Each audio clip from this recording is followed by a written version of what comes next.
coming up in season 2. Yes, sir. Yeah. Learning, you didn't know it, I assume, during season 1 exactly. Well, I didn't know that it was this heavy. You know what I mean? Until you finally go home. So it was actually me discovering it. So they give you an idea. There's an idea of how there's some real tragedy.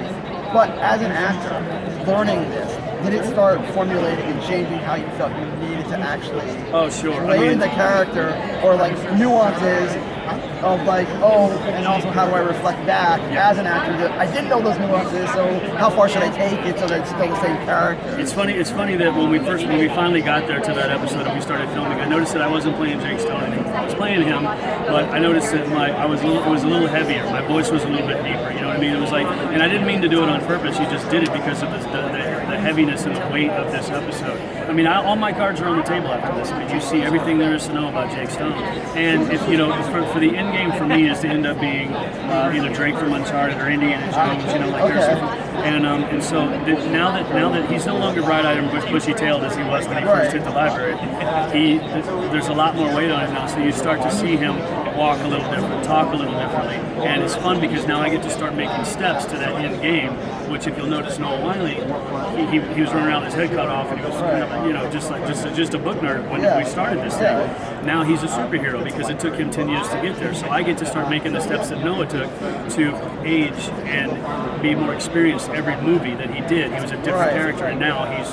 So are you going to actually gain more powers other than just that strength? I tell you what, the fun thing about him is I get to I love to fight on screen. It's a big dance for me with Elliot Spencer and all that stuff. So he fights a lot more this year, which is a lot of fun because that's what I know how to do. So, bring those fights. So somehow the axe will come back, or some kind of weapon comes back. There's a lot of different weapons. Yeah, exactly. There's spears, there's an axe, there's tomahawks, the whole thing. Is there any literal character that did not show up? Sorry? Or, the whole literary coming in the back. That's, a literary character that you feel could have eventually, maybe in season 3. Sure. If that storyline is still somehow, I would feel like don't end that because there's so much further ways. No, absolutely, 100%. Who do you feel like in terms of like, especially a fight scene? What kind of character I think would be awesome to have Well, it's fun this year because we're fighting Prospero this season, so that's fun having Prospero come in. All these fictional characters. We have Moriarty, and me and Rebecca have a really big fight scene with the Queen of Hearts, which was fun because it's me and her together as a team, which is a lot of fun.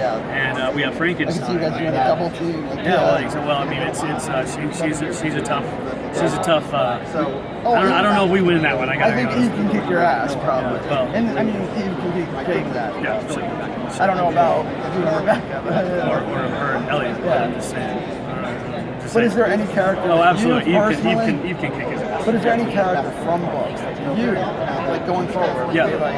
I want to fight. I don't know if it's so much a character as a darkness, man. I'd love to see us grab some stuff out of like Edgar Allan Poe.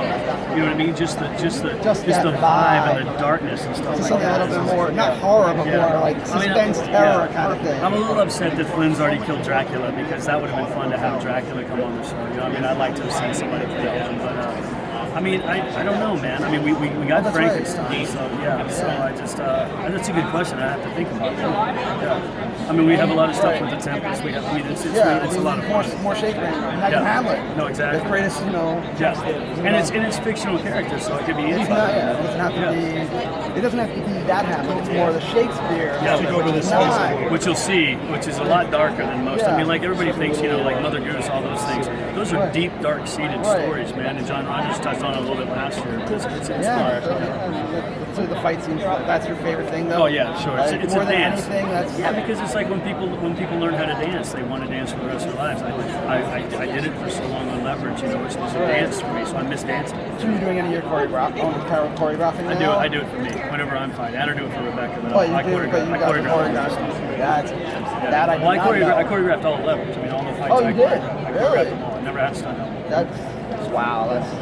Well, I got the 17 stitches here, 10 stitches that I just here. want to give you an extra shake. That's amazing. Thanks. I'm very fortunate. There's not a lot of producers who would let someone that's a lead actor do that, and they have for almost 10 years now. So my hat's off to them.